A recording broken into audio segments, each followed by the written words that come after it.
Olá, tudo bem? Eu sou o professor Wilson e na videoaula de hoje nós vamos falar sobre Kant, ética deontológica. Você conhece? Já ouviu falar? Vamos entender sobre esse importante pensamento desse filósofo que trouxe aí grandes contribuições para a tradição filosófica. Então vamos juntos aí nesse aprendizado.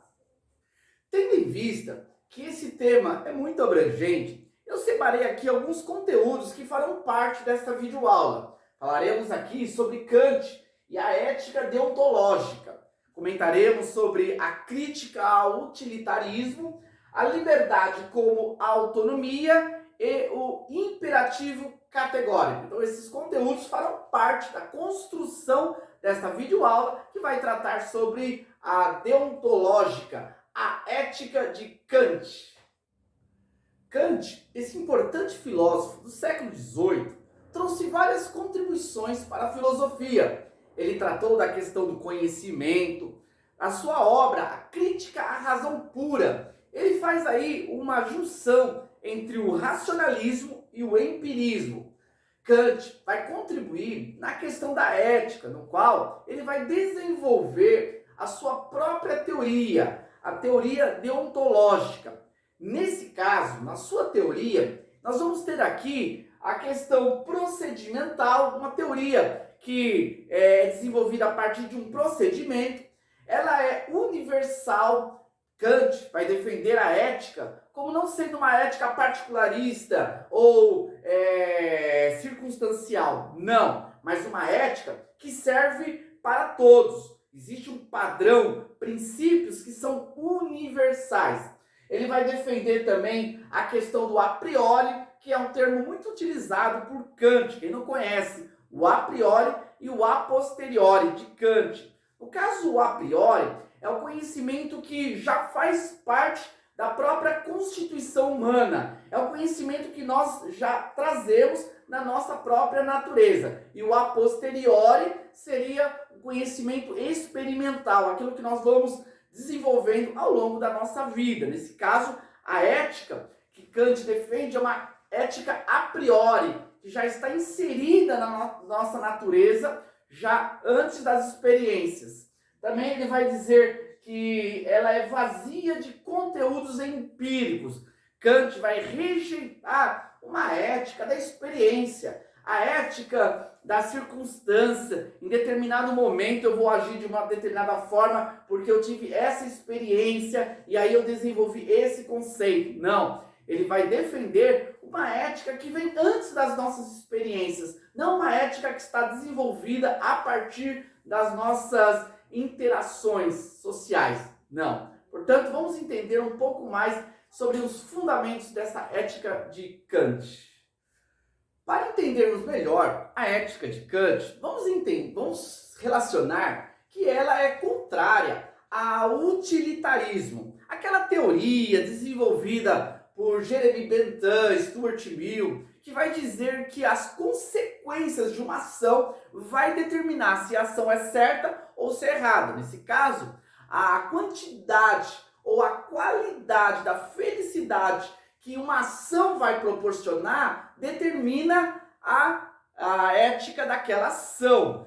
Kant vai rejeitar essa ética experimental construída a partir das circunstâncias. O fato de uma maioria concordar com determinada lei não faz dela uma lei justa. Nesse caso, não é as consequências, os resultados que vai determinar. De repente, uma ação que ela é correta pode gerar muitos prejuízos, mas isso não quer dizer que aquela ação não seja correta. O que é certo e o que é errado não é determinado pelas consequências, mas sim pela sua própria natureza. Para entendermos melhor a ética de Kant, precisamos compreender o que o filósofo entende por liberdade. Afinal, para ele, há uma relação entre a ética e a liberdade. Por liberdade, Kant não pensa como é esse pensamento predominante na contemporaneidade, que a liberdade é fazer aquilo que deseja, aquilo que quer. Não. Ele entende numa liberdade como autonomia. Vamos compreender melhor o conceito que ele defende. Autonomia vem da palavra auto, que é próprio, e nomos, normas. Significa normas internas.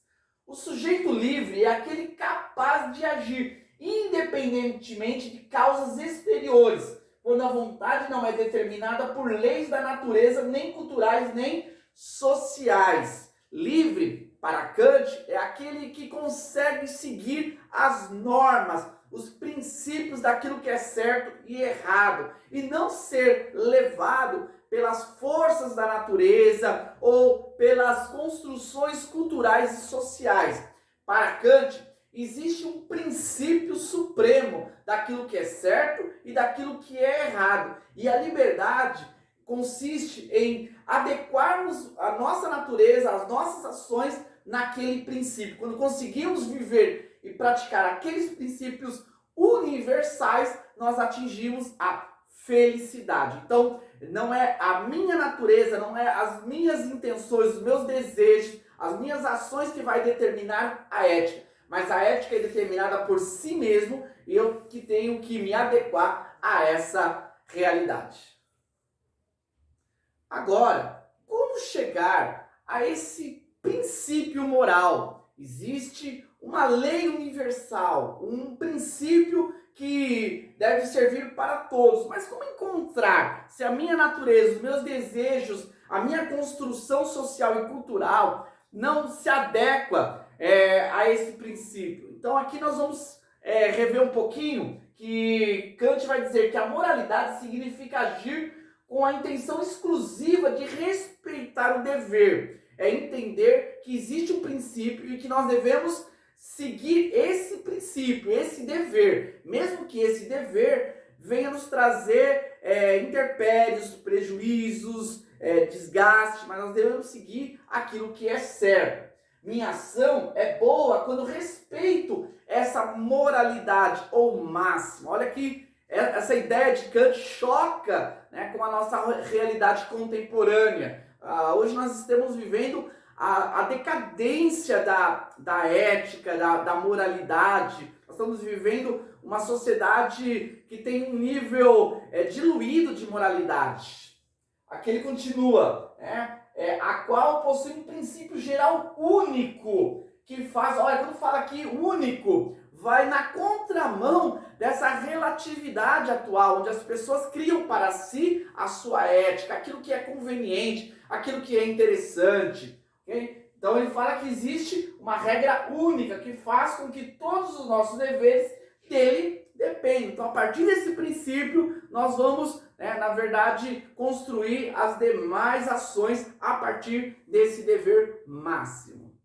Da filosofia de Kant vai se nascer, na realidade, esse termo muito conhecido das suas obras, que é o imperativo categórico, ok? Que é a ideia de que os indivíduos devem agir em conformidade com aquilo que gostariam de ver como a lei universal. Está muito relacionado à verdade absoluta, uma verdade que é para todos, totalmente contrário àquilo que hoje a contemporaneidade tem defendido, que não existe absolutos, que não existe uma lei universal, cada um cria a sua lei a partir da sua construção cultural.